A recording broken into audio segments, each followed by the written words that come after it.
Organi, and the problem is the 82nd always gets grouped with the big boys.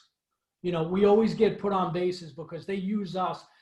Sometimes they'd rather use the 82nd than the Ranger Battalion, because the Ranger Battalion and the Special Ops kind of get in pissing contests sometimes. Yeah. And all we do is follow orders, because God for me, I'm not going to, you know, Delta guy tells me to do this, I'm doing that, you know?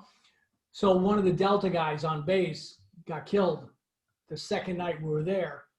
And I'm like, if that guy, you know, with all the stuff they got and all the experience they got. So, you know, that was really, it was really the one, you know, the moment where, because we had to go out and everybody that had a big procession for him, you know, the boots and the M16. And so it was really, really, you know, reminded me of where I was, you know, what was going on. Yeah.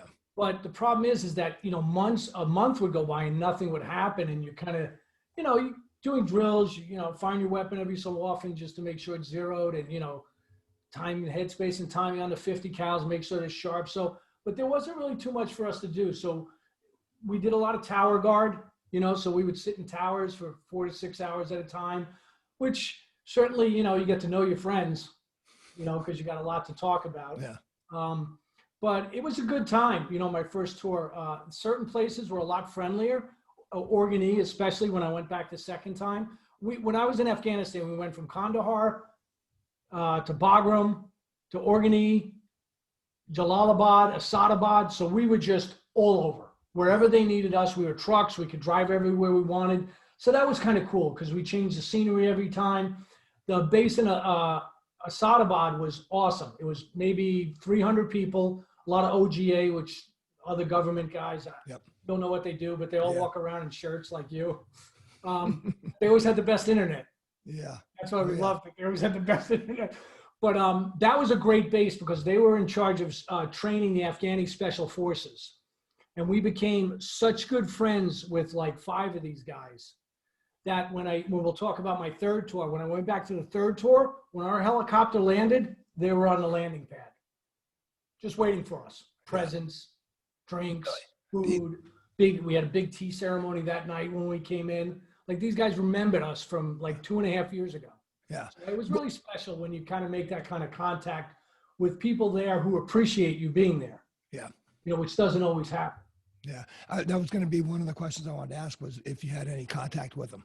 So did you guys do any operations together, or was you just more training them and then letting them go out and do their thing? And again, we weren't really the whatever those guys were who were with us. Again, I'm not sure, but they were doing the training. Gotcha. So like I said, we'd always get put on there. We do a few missions from there. Like if they thought something was up, we had 2 OPs. One was about 18 clicks away, which you didn't want to go to that one because damn, the mountains get cold. I don't care what kind of snivel gear they give you, nothing works, dude. So then we had another OP that was about a mile off the base, but you had to literally, you know, with 60 pounds of stuff, get up these very jagged rocks and stuff like that. And then you'd stay up there for 3 nights and then someone would come and replace you. So that's what essentially that's why I say it was kind of a slow, kind of like really kind of getting a preview. We had a lot of contact. Organi, we used to go into town and have lunch once a week. Oh, really? Okay. Oh, it was fantastic. We sit down and they loved, it was one of the towns that really liked us, you know, like there was a doctor there who was the mayor. And he had told me one day, he said, you know, the Russians came in here and just killed everyone and blew everything up. And all you guys are doing is building. Because that's another thing we did. It's like when they're building a school, this is the sick part about being in some of the parts of the world where like life really means nothing over there, because they were building a school and they had to have us there guarding the guys building the school because the bad guys would have blew up the school. Yeah. Yep. Yeah, it's crazy. Yeah. Dude, it's funny that you mentioned that because I interviewed my wife's aunt, who is actually Vietnamese, and she was talking about growing up in French-controlled South Vietnam in the late 40s, 50s.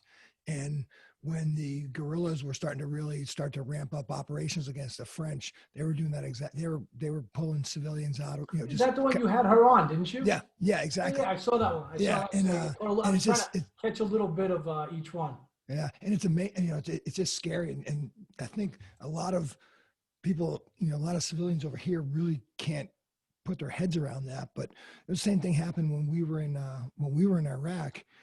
We'd have some of the locals would come up and like a little tea house, kind of near our chow hall on base. Every morning they'd get bussed up, and then every night they'd bus them back down to the main gate, which I never saw. It was a couple miles away from where we were flying out of. But it got to the point where all of a sudden, one day they don't show up, and then the next day they don't show up, and then you find out under, just kind of by rumor that the Al Qaeda was started waiting for them to come off base, and were either killing them or going after their families. So obviously, any support from the locals just dried up as fast as it. It's just amazing and sad. No, I have stories just like that. When we were in Iraq, these two brothers, Fadi and Khalid, great friends. Anything we needed. Hey, I want a rug for this room. Give me a rug for $6. Beautiful, nice rug. Want a candy bar? Anything you would get him. So they left one night. They got Fadi. Khalid, I think, was like paralyzed because it's just so sad. And all these guys are trying to do is make a living. All they're trying to do is support. What's really funny too is they had a little cousin who was like 9 years old, and I guess the UN gives away a lot of jackets and stuff. But he was wearing a New York Rangers jacket, and to see that over there was kind of like, whoa, that's kind of neat. Bizarro world. Yeah.